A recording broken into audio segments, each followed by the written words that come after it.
गुरु महाराज की जय। बोलिए श्री स्वामी जी महाराज की जय। बोलिए भक्त और भगवान की जय। राम नाम जपते जब लग घट में प्राण, कबहू तो दीन दयाल के भनक पड़ेगी कान। भगवान के नाम का सिमरन करते चलो, ये अवसर है। इच्छा छोड़ दो, सिमरन करते चलो। दरवाजा खटखटाते रहेंगे, कभी तो द्वार खुल ही जाएगा। जब हम भजन करते रहेंगे, उसका ध्यान करते रहेंगे, तो कभी ना कभी मेरे प्रभु द्वार खोल ही देंगे, जरूर खोलेंगे। विश्वास रखिए। ना खुला तो उसके द्वार पर बैठेंगे, और खुल गया तब भी उसके द्वार में है। दोनों बातों में आनंद है। मगर वो खोलेंगे क्यों नहीं? वो जरूर खुलेगा द्वार, क्योंकि जब रावण की सभा के अंदर विभीषण का तिरस्कार हुआ, और विभीषण ने नीति की बात ही कही, कोई गलत नहीं कही, मगर रावण को अच्छी नहीं लगी।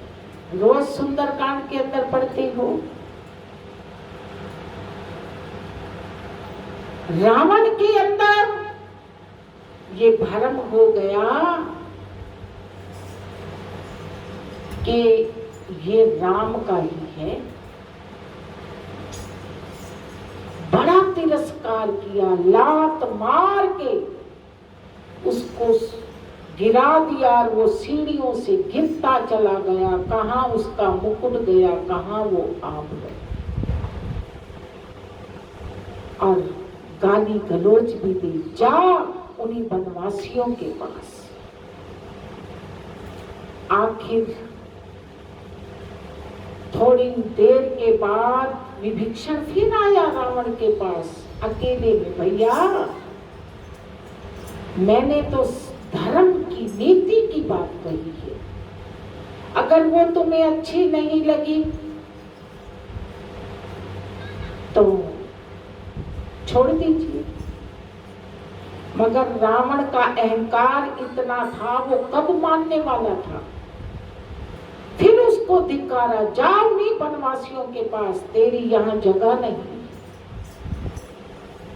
अपनी माँ कैकसी के पास गया।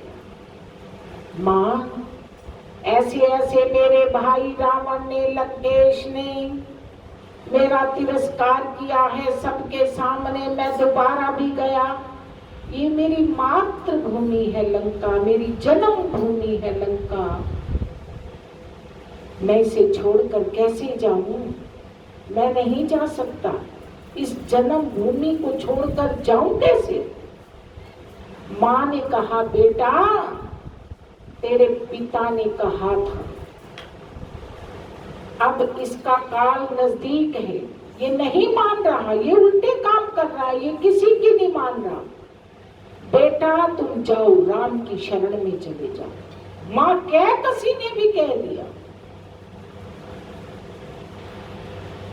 पत्नी ने भी कह दिया। मगर देखिए, जब वो श्री राम जी के पास जा रहा है विभीषण, रास्ते में अनेकों प्रकार के मनोरथ मन के अंदर प्रकट हो रही है। क्या पता वो मुझे शत्रु का भाई जानकर रखेंगे या नहीं। वो कृपा निधान है, वो किसी को ठुकराते नहीं हैं, वो शरण आए की लाज रखते हैं। जिनकी चरण पादुका भरत रात दिन चरण पादुकों का ध्यान करके काम कर रहे हैं। वाह, कितना भाग्यशाली है वो भरत। और मैं भी उन्हीं चरणों का ध्यान करके जा रहा हूँ। मुझे भी वो अपने चरणों में जगह जरूर देंगे, जरूर मिलेगी चरण शरण। मन के अंदर तरंगे उठ रही, मगर देखिए भगवान तो भगत वत्सल,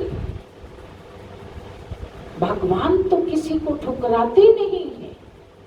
शरण में जो आ जाए, पापी भी आ जाए, वो किसी को नहीं ठुकराते। दुश्मन भी आ जाए, किसी को नहीं ठुकराते। वो चरणों में जगह देती है, सहारा देते हैं। देखो तो सही एक बार, चरणों में आके आनंद तो लो। मगर देखिए जब विभीषण आए, भगवान ने ठुकराया तो नहीं, चरणों में जगह दी, सहारा दिया, और आते ही उसे समुद्र के जल से तिलक कर दिया, लंका का राज दे दिया। जब लंका का राज दे दिया, किसी ने प्रश्न किया, अगर रावण आपके चरणों में आ जाए तो क्या करोगे?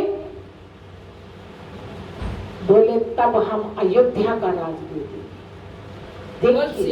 रामचंद्र भगवान की जय। कितनी बड़ी कृपा, कितनी बड़ी महानता। तो अगर हम उनका द्वार खटखटाते रहेंगे तो द्वार वो कभी बंद नहीं रखेंगे, वो जरूर खोलेंगे। श्रद्धालुओं के लिए, प्यारों के लिए, भक्तों के लिए प्रभु का द्वार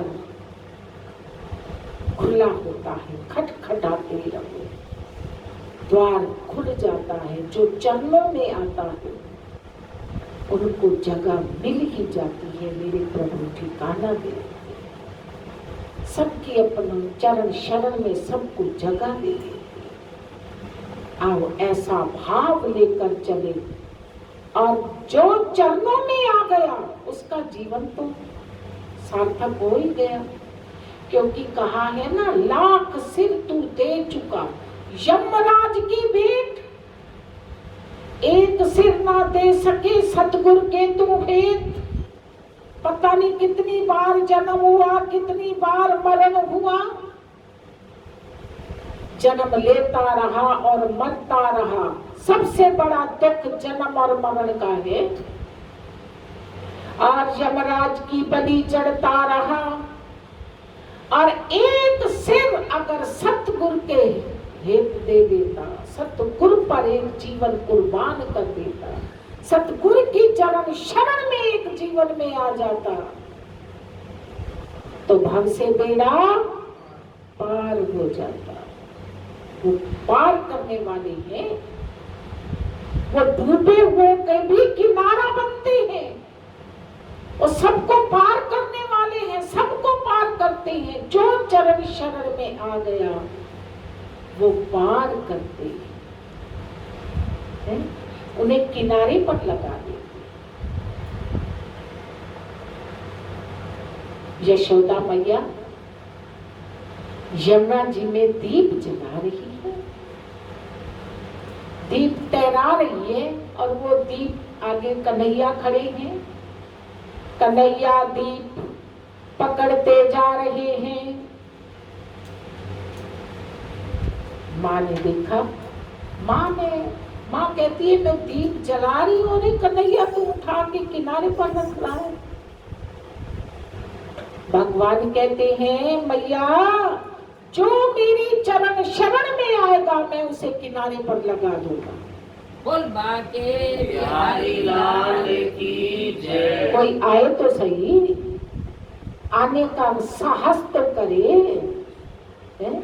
जो आता है वो भवसागर से पार हो जाता है, मगर आए तो सही, द्वार खटखटाए तो सही। अगर द्वार खटखटाएंगे तो द्वार जरूर खुल जाएगा। मेरे प्रभु कृपालु है, दयालु, उनका नाम ही दयालु है, कृपालु है। वो कृपा के सागर हैं, वो सब पर कृपा करते हैं, इसलिए उनकी कृपा के पात्र बन जाइए। जहाँ उनकी कृपा दृष्टि पड़ जाएगी वो मानो मान कर देगी। मगर जीव ममता के जाल से निकलना भी तो नहीं चाहता। कोई कोई विरला निकलता है, कोई कोई भाग्यशाली निकलता है, और जो निकल आता है वो बेड़ा पार कर जाता है, ऐसा आनंद ले जाता है, वो पूरे जीवन का जो है ना वो लाभ ले जाता है। ऐसी कृपा गुरुदेव करते हैं। आओ भाग्यशाली है वो रूहें जिनके अंदर ऐसा भाव विश्वास है, जो भाव विश्वास से गुरु चरणों में जुड़े हुए हैं, और दुख आ जाए सुख आ जाए जैसा समय आ जाए वो उसी में आनंद लेते हैं, और कभी भी गुरु चरणों से दूर नहीं होते। विश्वास नहीं टूटता, भाव नहीं छूटता। ऐसे भी विश्वासी भक्त पड़े हुए हैं। गुरुदेव कृपा बनाए रखे, ऐसी भावनाएं बनी रहे, ऐसा विश्वास अक्षय वट की तरह रामायण के अंदर लिखा है, शुरू में ही बालकांड के अंदर, बट विश्वास अचल निज धर्मा है। कैसा विश्वास होना चाहिए? बट वृक्ष की तरह, अक्षय वृक्ष की तरह, अक्षय बट वृक्ष। और आज अक्षय तृतीया भी है, और अक्षय तृतीया की सबको लाख लाख बधाई है। और विश्वास कैसा होना चाहिए?